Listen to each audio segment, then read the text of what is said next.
Hey, welcome to WTF History, where we dig up the wildest, most mind-bending stories from the past that'll leave you saying, no way that actually happened. Today, we're diving into a tale so intense it's hard to believe it's real. Picture this. It's August 10th, 258 AD, in Rome, and the summer sun is scorching, punishing everyone in this packed, dusty square. A crowd's gathered, buzzing with a mix of curiosity and horror, as soldiers push a man, about 30 years old, wrists chained, into the center of a human circle. You'd expect him to be shaking, sweating, maybe begging for his life. But this guy, he's got this eerie calm in his eyes, a serenity that makes your skin crawl. In the middle of the square, there's a massive iron grill, suspended over glowing embers that radiate heat you can feel from yards away. This isn't just any execution. It's a death designed to break even the toughest souls. The soldiers rip off his clothes, tie him down to the scalding metal, and stoke the embers until the grill glows red. The air fills with the sickening smell of burning flesh. The crowd braces for screams, cries, pleas for mercy. But what happens next? Oh, you're not ready. This man, stretched out on a red-hot grill, doesn't scream. He doesn't beg. Instead, he looks at his executioner with a clear voice and a smirk that could stop time, and says, "You can turn me over. This side's already roasted." Yeah, you heard that right. Roasted. Alive. And he's cracking jokes. Who's this guy? This is Lawrence of Huesca, a deacon in the early Christian church, and his story of courage, faith, and sheer audacity is about to take us on a wild ride through one of history's most jaw-dropping moments. Let's set the stage. Rome in 258 AD is a pressure cooker. The Roman Empire is a sprawling, powerful beast, but it's paranoid, stretched thin by invasions and economic troubles. Christianity is spreading like wildfire, and the emperors aren't thrilled. They see these Christians as a threat to the old gods, to the Roman way of life. Emperor Valerian, who's calling the shots, has decided it's time to crack down hard. He's issuing edicts that basically say, worship our gods or get out. Or worse, Christians are hiding in catacombs, whispering prayers in secret, always watching their backs. Into this chaos steps Lawrence, a young man from Huesca in what's now Spain. Born around 225 AD, he's not just some random guy caught in the storm. He's educated, devout, with a fire in him, not the literal kind, not yet, that makes people take notice. His Christian parents raised him on stories of faith and sacrifice. So while other kids were playing with wooden swords, Lawrence was probably dreaming of martyrdom. By his 20s, he's studying theology in Caesar Augusta, modern-day Zaragoza, where he meets a priest named Sixtus. The two hit it off, like best friends who bond over scripture instead of gladiator fights. Sixtus isn't just any priest. He's destined for greatness. When he heads to Rome, Lawrence follows like a loyal sidekick. Fast forward to 257, and Sixtus gets elected Pope, Pope Sixtus II. This is a huge deal, but it's also like signing up for a death sentence in a time of persecution. Sixtus, knowing Lawrence is sharp, trustworthy, and maybe a little fearless, makes him Archdeacon of Rome. This isn't just a fancy title. Deacons in the early church were the backbone, handling spiritual and practical duties. As archdeacon, Lawrence is the top deacon, managing the church's treasures, gold, silver, sacred relics, and distributing alms to the poor. In a city where poverty is rampant and Christians are targets, this is a high-stakes job. He's out there making sure widows get food, orphans get clothes, and the church keeps running, even if it's from underground tunnels. But the heat is on. Valerian's first edict in 257 orders Christian leaders to sacrifice to Roman gods or face exile. A year later, he ups the ante, refuse, and you're dead. No trial, no mercy, just execution. For Lawrence, this isn't just a job. It's a calling, and he's all in. The storm hits hard on August 6th, 258. Sixtus is celebrating a secret liturgy in the catacombs of Pretext Status, dark, damp tunnels where Christians worship in hiding. Roman soldiers burst in, and it's over fast. They grab Sixtus and 4 deacons, and before anyone can react, they're beheaded. Lawrence hears the news, and you can imagine his heart breaking, not just for his friend, but for what's coming next. Legend says he races to find Sixtus as he's led to his death, tears streaming down his face, shouting, "Where are you going, Father, without your son? Where are you going, holy priest, without your deacon?" It's raw, emotional, the kind of loyalty that hits you hard. Sixtus, calm even in his final moments, replies, "I do not leave you, my son. I merely precede you. In 3 days, you will follow me." 3 days. That's all Lawrence has left. The Romans don't waste time. The prefect of Rome, a guy who's probably as greedy as he is ruthless, knows Lawrence holds the keys to the church's wealth.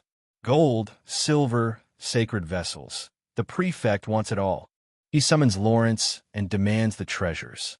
Lawrence doesn't flinch. He asks for 3 days to gather everything, and the prefect, thinking he's got an easy win, agrees. But Lawrence? He got a plan.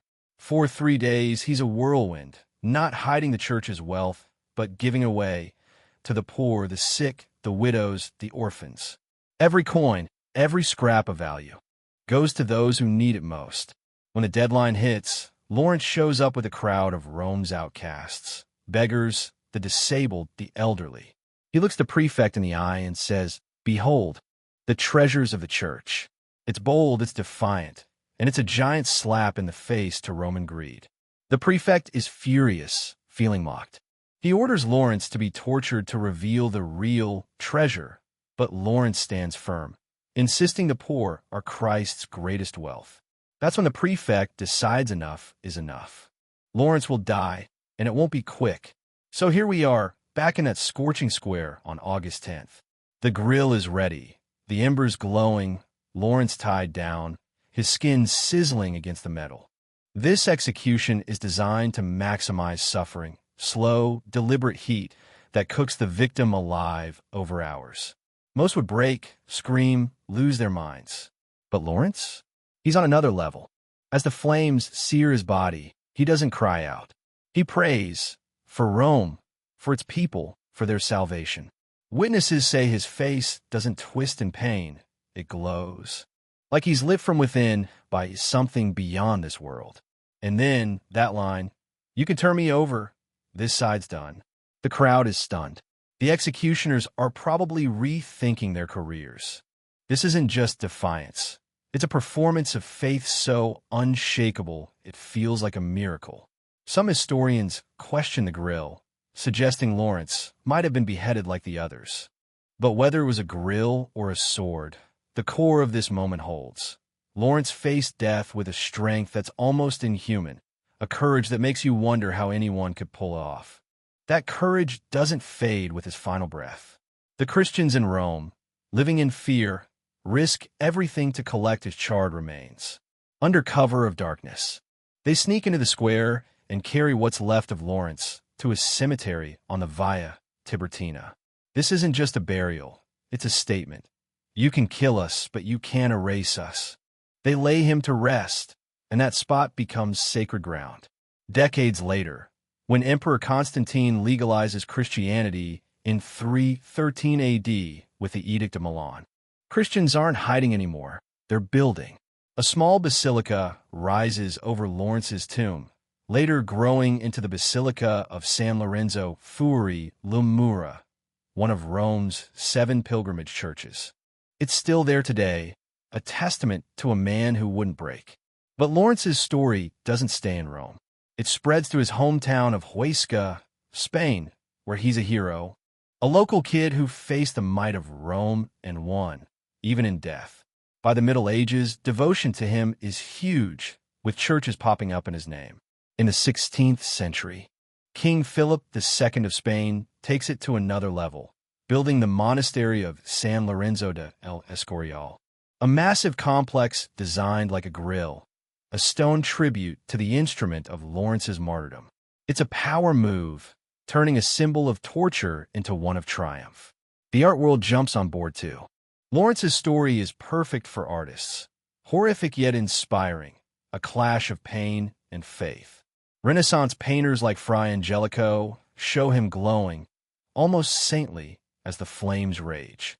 Titian captures the drama, with the grill, the fire, and Lawrence's calm in the center. By the Baroque era, Rubens goes all out, his swirling colors making you feel the heat and the heroism. These paintings aren't just art. They're stories in color, spreading Lawrence's tale to anyone who sees them. Poets get on it too. Prudentius, a 4th century Christian, writes a hymn in his Parastephanon that's so vivid you can almost smell the smoke. These works turn Lawrence into a symbol, not just for Christians, but for anyone who's ever had to stand up against impossible odds. His story travels far beyond Rome and Spain, carried by brushstrokes and verses that make you stop, upheave, and think. What makes Lawrence's story hit so hard, though, is what it says about value. When he pointed to the poor and said, "These are the treasures of the church," he wasn't just outsmarting the prefect. He was redefining wealth in a world obsessed with gold and power. Rome's elite lived in marble palaces while others begged in the streets. But Lawrence said the real riches were the people society forgot. That's radical, and it's why his words stuck. During his execution, praying for Rome instead of cursing it, he showed a love that's almost incomprehensible. Tradition says his face glowed, and a sweet aroma filled the air instead of the stench of burning flesh. Whether that's true or a poetic touch, it captures what people saw, a man so filled with faith that even death couldn't dim him. Roman senators, hardened by politics and war, were so moved some converted on the spot. That's not just a moment, it's a movement. The grill itself is a point of debate. Some historians say beheading was more likely. Rome's go-to for executions, quick and clean. The grill, slow and theatrical, might be a later addition to make the story even more epic. But whether it was a blade or fire, the heart of the story holds. Lawrence's faith was a fire brighter than any Rome could light. St. Augustine, writing a century later, said Lawrence's love for Christ was so strong he didn't feel the flames. That's a bold claim, but it gets at why this story endures. It's not just about surviving pain, but transcending it. His death, meant to crush Christianity, backfired. Every martyr like Lawrence was a seed, planting faith in those who watched. By Constantine's time, Christianity wasn't just surviving, it was thriving. Lawrence's tomb became a pilgrimage site, his story a rallying cry. He became the patron saint of the poor, for his work with them, of librarians, for guarding the church's knowledge, and, with a cheeky nod, of cooks for that infamous grill. That legacy lives on, not just in churches or art, but in the sky itself. Every August 10th, Lawrence's feast day, the Perseid meteor shower lights up the night, nicknamed the Tears of St. Lawrence. Those shooting stars feel like a cosmic tribute, as if the embers that consumed him turned into light. It's a fitting end to a story that's all about transforming suffering into something greater. Lawrence wasn't born a saint. He was a man who made choices, who stood for something bigger than himself. His name, Laurentius, ties to laurel, a symbol of victory, and that's what he is, a victor, not because he lived, but because he lived for something worth dying for. His story challenges us to ask, what do we value? What's worth fighting for? In a world chasing comfort and dodging pain, Lawrence says there's more: love, faith, service that can outshine any fire. On WTF History, we love stories that make you question everything, and Lawrence's is one of the wildest. A man who smiled through torture, who turned a grill into a legend, and whose light still streaks across the stars. What do you think? Could you face the fire like Lawrence?